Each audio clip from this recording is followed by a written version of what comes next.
All right, guys, today we got factoring polynomials, which we've done before. We've factored all kinds of ways. Today's like all of them put together, plus I got to show you something about the directions. Okay, in this first one, and all of them say, they're going to say this right here. They're going to say factor each one completely.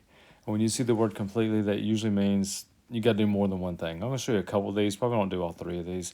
But the first one, whenever you start to factor, the biggest thing is you're looking for GCF every time first, greatest common factor. So like that first one, they all have an x. So I'm going to take out the greatest common factor, the x, take one x out of each term, and then what you can do, and used to, that's all we would do, right? So, but now you can still factor some more. Like the factors of 5 that would give you -4 would be -5 and +1.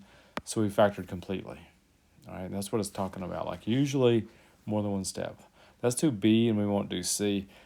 Same deal. Let's take out GCF. So I can take out a 3 and a y cubed. And if I do that, all that leaves in the first term is a y squared. And on the second term, 3 goes into 48 16 times. And I took out the y cubed, so it's gone. And what I have right here is difference of squares, which we factored a while back. You just do the square root of each one. You go y plus 4, y minus 4. You break it up in difference of squares or conjugates. All right, let's keep going.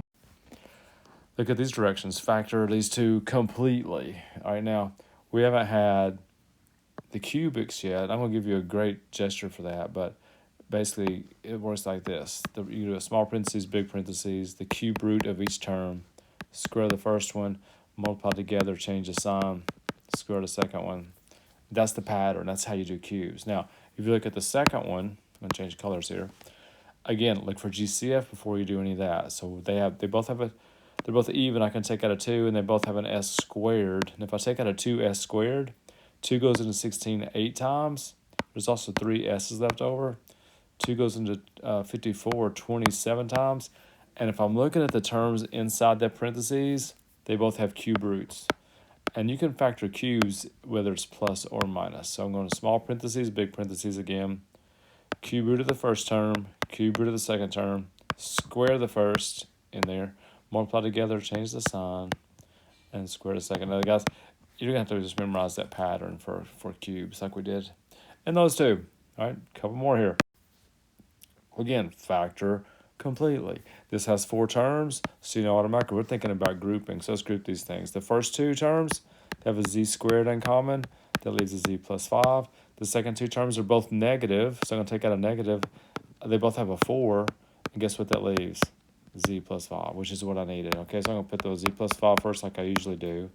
What that leaves me with is a z squared minus 4. And you normally would be done right there, but that parentheses right there is the difference of squares, so you can keep going. We'll factor it some more, like we did a minute ago, z plus 2, z minus 2. There you have it. A couple more slides, we're almost there. Hang in. All right, factor, same deal. Factor completely. So this is a good slide. This one are going to be forms of ones we've done, but they don't quite look like it. Like this first one, that's a difference of squares. Both those terms have square roots. So I'm going to do my 2 parentheses. The square root of 16x to the 4th is not 4x and 4x, but it's 4x squared and 4x squared.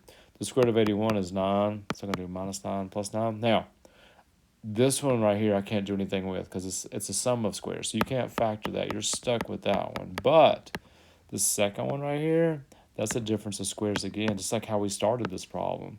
Do the square root and the square root, 2x plus 3, 2x minus 3. Got them. All right, the next one, same kind of deal. I'm going to factor out, what do they all have in common? They all have a 3 and a p squared. If I did take that out, that leaves a p to the 6th, p cubed in the middle, and a, not 15, though, sorry about that. 3 goes into 15 5 times.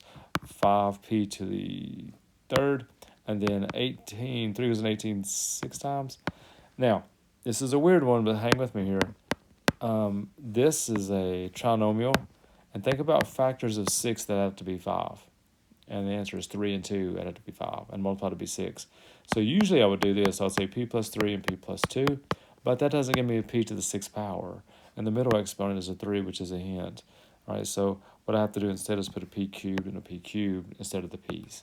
So that's factored completely. So those are forms we've seen before, but the exponents are bigger than what we're used to. We're just going to factor the same way, and we'll just have bigger exponents in our answer. That's the only difference. Okay, the last thing today.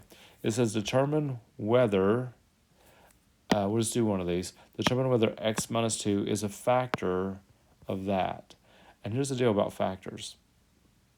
One term is a factor of another one if you divide and you get 0 for your remainder. That's all you have to do. So we're going to do synthetic division because it's an x minus 2. I can just put a 2 in the box like we did the other day. I'm going to have a 1, a 2, and a negative 4. And what I'm interested in is what my remainder is. Okay, so let's do the division. I'm going to bring the 1 down, multiply by the 2, add them up, multiply by the 2, 8, and I get 4 here. Now, because my remainder is 4, it says, is it a factor of that? No, it's not. The only way it would have been a factor, again, is if there had been a 0 in there. I probably should have done the second one because I bet the second one is a yes. That's my guess, but I don't know. But we'll work on it. We'll do some of those tomorrow in class like we always do. A lot of factoring tomorrow. I hope you remember all the methods we've done. And again, factor completely, we'll probably be doing a lot of more than one method per problem, so be ready for that. And I'll see you tomorrow.